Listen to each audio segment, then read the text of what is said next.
ஒரே நாளில் வெளியான 2 தமிழ் திரைப்படங்கள் என்னன்னு பார்க்கலாம். 28 அக்டோபர் 1989 அன்று கேப்டன் நடிச்ச 2 படம் ரிலீஸ் ஆச்சு. தர்மம் வெல்லும், ராஜநடை. தர்மம் வெல்லும் படத்தை இயக்கிய கே. ரங்கராஜ் பின்னாளில் நிதி சிக்கல்களை எதிர்கொள்ள வழிவகுத்தது.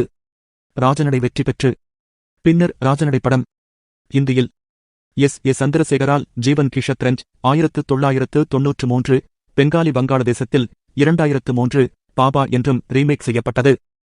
வாத்தியார் வீட்டு பிள்ளை அக்டோபர் 28, 1989 அன்று சத்யராஜன் மற்றொரு படமான திராவிடனுடன் வெளியிடப்பட்டது.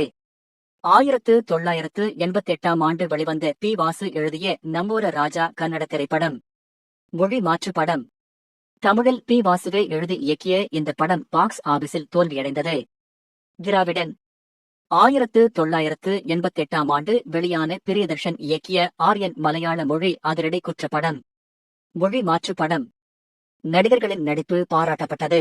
ஏப்ரல் 14, 1990 ஆண்டு முரளி நடித்த புது வசந்தம், சிலம்பு என 2 படமும் ஒரே நாளில் வெளியானது.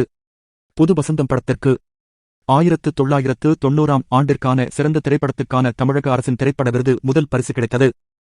நவம்பர் 23, 1990 ஆண்டு ஆக்சன் கிங் அர்ஜுன் நடித்த தங்கைக்கு ஒரு தாலாட்டு ஆத்தா நான் பாஸ் ஆயிட்டேன் ஆகஸ்ட் இந்த 2 படமும் ஒரே நாளில் வெளியானது. தங்கைக்கு ஒரு தாலாட்டு படம் வெற்றி பெற்றது. 25 பிப்ரவரி 1994 வருடம் சரத்குமார் நடித்த அரண்மனை காவலன் கேப்டன் படம் ரிலீஸ் ஆச்சு.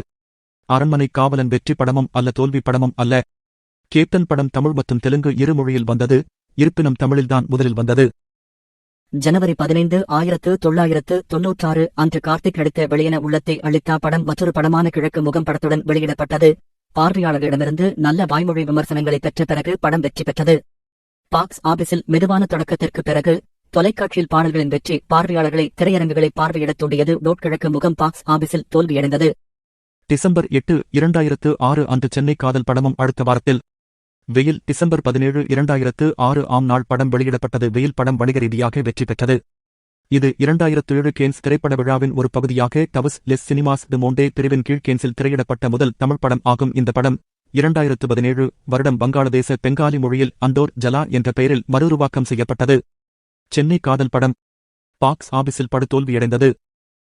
கோலிவுட்டின் இளம் நட்சத்திரமான பிரதீப் ரங்கநாதன் நடித்த லக் இன்சூரன்ஸ் கம்பெனி மற்றும் டியூட் ஆகிய 17 அக்டோபர் 2025 அன்று தீபாவளிக்கு வெளியிடப்படும் என்று அறிவிக்கப்பட்டுள்ளன.